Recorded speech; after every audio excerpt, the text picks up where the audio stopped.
Brought to you bye रजनीगंधा। यूं ही नहीं ताज ताज बन जाता है, शिल्पकारों का हुनर और चुनिंदा संगमरमर ताज को नायाब बनाते हैं। कुछ ऐसे ही चुनिंदा जगहों से बस खास ही चुनकर लाता हूँ। कतरे कतरे को मैं हीरे सा परखता हूँ। यूं ही नहीं मैं रजनीगंधा बन जाता हूँ। नमस्कार, बिहार तक देख रहे हैं आप और आपके साथ मैं हूं आशीष अभिनव और हमारे साथ हैं हमारे सहयोगी इंद्रमोहन। बिहार में हम उन चुनिंदा सीटों की बात कर रहे हैं जो इस बार के विधानसभा चुनाव में हॉट सीट बनने जा रहा है, लिहाजा वहां पर चुनावी मुकाबला जो है वो दिलचस्प देखने को मिलेगा। इसी कड़ी में हम आज बात करेंगे बेगूसराय की चर्चित सीट मटिहानी के बारे में, जहां पिछली बार जीत का अंतर तो 350 के करीब रहा था और इस बार चुनावी मुकाबला कितना दिलचस्प होगा, कौन से प्रत्याशी होंगे, किसका पलड़ा भारी होगा, इसी पर करेंगे बातचीत। पहला सवाल Indramohan sir, Matihani hot seat और जिस किसी गठबंधन में अगर आप देखें तो हर गठबंधन से दो दलों की तैयारी वहां पर जबरदस्त है। जनसुराज की एंट्री तो हो ही गई है, क्या कहेंगे? बिल्कुल, मटिहानी सीट की बात करें तो ये बेगूसराय लोकसभा सीट के अंदर मटिहानी की विधानसभा आती है। इस विधानसभा में जितने भी विधायक रहे, हर साल उनकी पार्टी बदल जाती रही। चेहरा रहा सेम, लेकिन उनकी पार्टी बदली। निर्दलीय से वो पार्टी में चले गए, निर्दलीय चुनाव जीते। तो एक तरीके से देखा जाए तो यहाँ उम्मीदवार ने पार्टियां जरूर बदली, मतलब उनके सिंबल बदले, उम्मीदवार भले ही ना बदले। पिछले 20 साल के रिकॉर्ड। बिल्कुल। हाँ। और मटिहानी की सीट इसलिए भी बड़ी महत्वपूर्ण सीट हो जाती है क्योंकि इस सीट पर एक तरीके से कहें तो भले ही सवर्ण जाति का कब्जा रहा हो, खास करके ये सीट कह सकते हैं आपकी भूमियार बाहुल सीट है। पिछले विधानसभा की बात की जाए तो उसमें तो ये कहा जाता था कि लगभग 25% यहाँ पर भूमिहार है, लेकिन आंकड़े ये बताते हैं कि लगभग 16% के आसपास मटिहानी की सीट पर भूमिहार है। डिसाइडिंग फैक्टर यहाँ के मुसलमान हैं जो ये हार जीत का फैसला डिसाइड करते हैं। खैर उस पर बाद में चर्चा, लेकिन बड़ी बात ये कि उम्मीदवार सबसे पिछला 2020 का जो विधानसभा चुनाव हुआ उसमें एलजेपी अलग लड़ी, चिराग पासवान की पार्टी, जिनके उम्मीदवार थे वहां राजकुमार सिंह ने बोगो सिंह, नरेंद्र कुमार सिंह और बोगो सिंह को चुनाव हराया और वो भी मतों का अंतर था, सिर्फ 333 वोट से चुनाव हारे थे। बिहार में सबसे कम जो टॉप 10 सीटें थी जहां पर हार जीत का फैसला हुआ, उसमें से एक मटिहानी की सीट थी।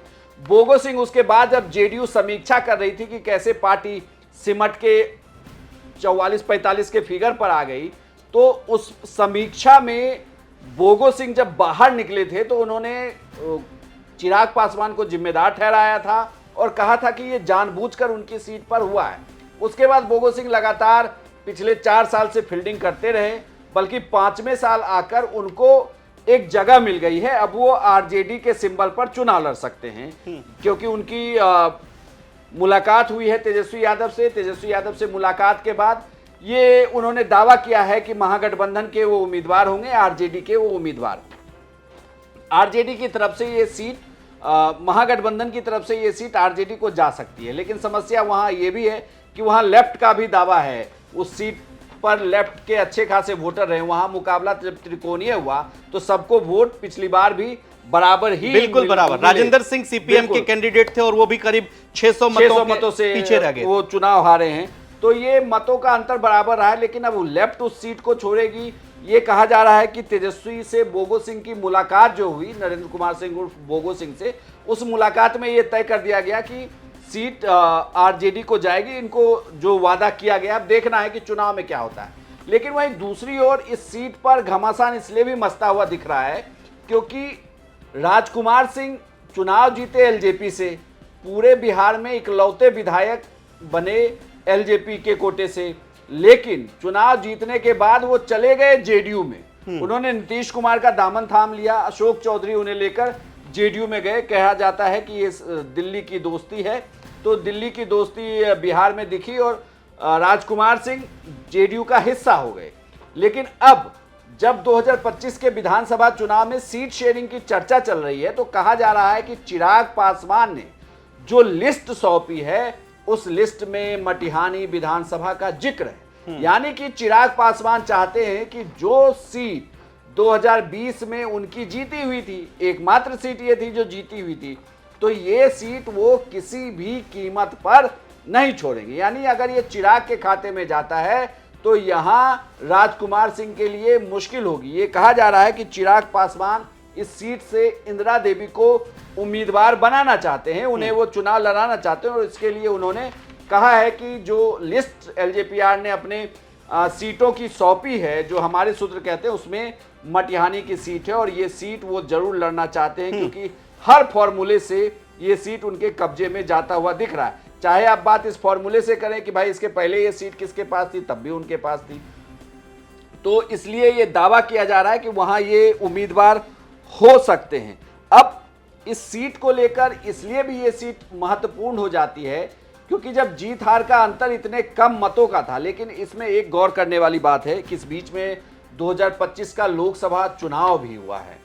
इस चुनाव में 2024 का जो लोकसभा चुनाव हुआ है उस लोकसभा चुनाव में मटिहानी की सीट पर फाइट हुई और बोगो सिंह ने मुश्किल खड़ी कर दी थी गिरिराज सिंह के लिए। जब उन्होंने फील्डिंग शुरू की तो मतलब मान मनोवल सब चलता रहा, लेकिन गिरिराज सिंह को मुश्किल हुई मटिहानी विधानसभा में। हालांकि वो निकल गए, वहां से भी जीते ही है बीजेपी, लेकिन उन्हें मुश्किल तो हुई है। तो कुल मिलाकर देखा जाए तो बोगो सिंह की फील्डिंग मजबूत है, राजकुमार सिंह बिल्कुल डटे हुए हैं, लगे हुए हैं और ये एक ऐसी सीट है जिस पर हर साल बाढ़ आती है।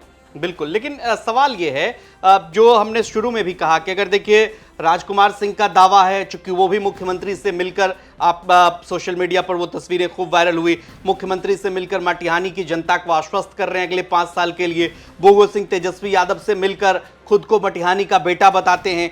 तीसरी तरफ अगर आप देखें तो इंदिरा देवी को लेकर के चिराग पासवान कई बार बोल चुके हैं और उनकी तैयारी भी फील्ड में लगातार जारी है।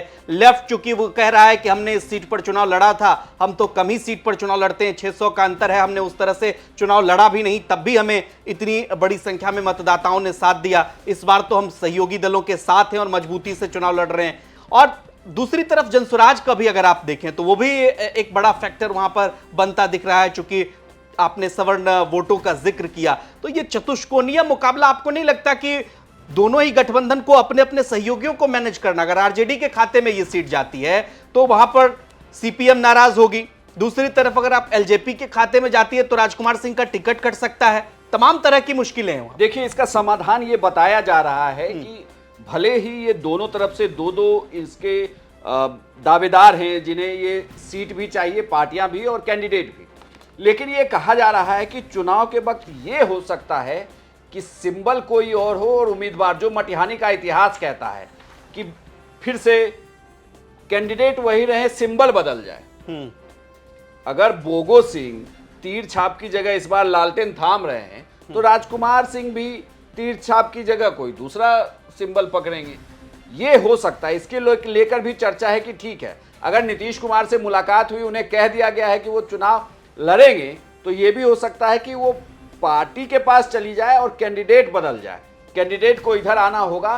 तो इस बात की भी चर्चा दिल्ली में तो एटलीस्ट चल रही है कि ये सीट अगर जाती है तो उम्मीदवार कौन होगा या इन्हीं को लड़ाया जाए, क्योंकि एक बात तो आपको माननी पड़ेगी कि अगर यहाँ पर इंदिरा देवी चुनाव लड़ती है, अगर वो सीट एलजेपी के पास में चला जाता है और एनडीए के हिस्से से लड़ती है, तो वहां बोगो सिंह थोड़े मजबूत दिखते हैं उनसे, क्योंकि वो वहां से चुनाव जीत चुके हैं, बड़े अंतर से जीते हैं, बड़ा अनुभव है, हमेशा वो फील्ड में मौजूद रहते हैं, तो यहां थोड़ी आसानी होगी। लेकिन इस बार के बिहार विधानसभा चुनाव में देखें तो हर एक सीट को पार्टी बहुत मार्किंग करके चल रही है कि किसी भी सीट पर कोई भी लूज बॉल ना डाला जाए, जिससे अगली टीम को जीत आसान हो सके। तो इस वजह से ये कहा जा रहा है कि भले ही अभी तमाम प्रयास किए जा रहे हों, सभी पार्टियों की ये मांग हो, क्योंकि ये सीट बहुत महत्वपूर्ण होती है, बेगूसराय के अंदर की ये सीट है, तो यहाँ पर में भी कैंडिडेट वही रहेंगे, उनका सिंबल बदल सकता है चुनाव से पहले। और जो दूसरे तीसरे हैं, और सबसे बड़ी बात है कि प्रशांत किशोर फैक्टर कितना काम करेगा, उनके उम्मीदवार कितना काम करते हैं, ये देखना होगा। लेकिन उनकी चर्चा फिलहाल, प्रशांत किशोर की टीम की चर्चा इस सीट पर तो नहीं है। लेकिन जो दो प्रमुख उम्मीदवार और एक दावेदार जिसकी चर्चा है वो वही नरेंद्र कुमार सिंह उर्फ बोगो सिंह हैं। दूसरे राजकुमार सिंह जो मौजूदा विधायक हैं उस सीट के, इंदिरा देवी चिराग पासवान की पार्टी से आती हैं, एलजेपीआर से, उनको लेकर चर्चा है। और अगर ये सीट सीपीएम के खाते में जाती है तो उनके भी उम्मीदवार इस सीट पर उतर सकते हैं। तो कुल मिलाकर देखा जाए उम्मीदवार शायद वही हो, सिंबल बदला जा सकता है। निश्चित तौर पर तो कई उम्मीदवार हैं और सभी पार्टियों के अपने अपने दावे हैं और सभी पार्टियों को अपने अपने गठबंधन से उम्मीद है कि मटिहानी सीट तो उन्हीं के खाते में जाएगी। बहरहाल ये सवाल आप पर छोड़कर जाते हैं, आपको क्या लगता है मटिहानी सीट किसके खाते में जाएगी और कौन यहां से उम्मीदवार होगा? कमेंट बॉक्स में अपनी राय हमें जरूर बताइए और बिहार की तमाम खबरों के लिए आप देखते रहिए बिहार तक।